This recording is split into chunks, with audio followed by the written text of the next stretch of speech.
عمران خان 2013 سے عالمی سازشوں کی بات کر رہے ہیں۔ عمران خان 2013 سے عالمی سازشوں کی بات کر رہے ہیں۔ وزیر اعظم نے 22 ستمبر 2013 کو آل سینٹس چرچ پر دہشت گردانہ حملے کے بعد پہلی بار عالمی سازش پر بات کی۔ تفصیلات کے مطابق پاکستانی وزیر اعظم عمران خان نے 9 سال پہلے تحریک طالبان پاکستان کی جانب سے 22 ستمبر 2013 کو پشاور کے کوہاٹی گیٹ کے اندر آل سینٹس چرچ پر دہشت گردانہ حملے کی ذمہ داری قبول کرنے کے بعد پہلی بار بین الاقوامی سازش کے بارے میں بات کی تھی۔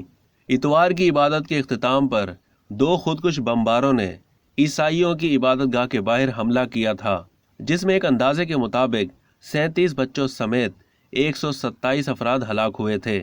14 اکتوبر 2014 کو 106 سال پرانے امریکی تحقیقی گروپ بروکنگز انسٹیٹیوشن کی ویب سائٹ پر شائع ہونے والی ایک رپورٹ میں عمران خان کے حوالے سے کہا گیا تھا کہ ملک کو دوبارہ 10 سالہ دلدل کی طرف لے جانے کی سازش کی جا رہی ہے۔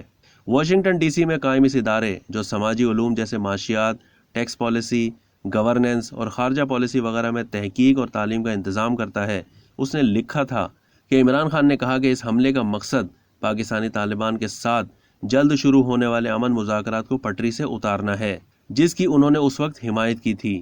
عمران خان در حقیقت گروپ اور حکومت کے درمیان مذاکرات میں ثالث بننے کے لیے پاکستانی طالبان کا انتخاب تھے۔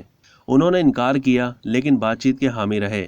رپورٹ میں کہا گیا کہ اس وقت خان صاحب نے یہ دلیل بھی دی تھی کہ امریکی ڈرون حملے خیبر پختونخوا اور وفاق کے زیر انتظام قبائلی علاقوں میں عسکریت پسندی کی جڑ ہیں۔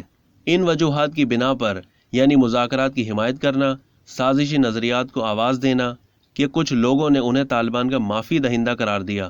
در حقیقت وہ بہت سے لوگوں میں سے ایک ہیں، جن میں پاکستان کے اسلام پسندوں جیسے فضل الرحمان شامل ہے، جنہوں نے ان داستانوں کی تائید کی۔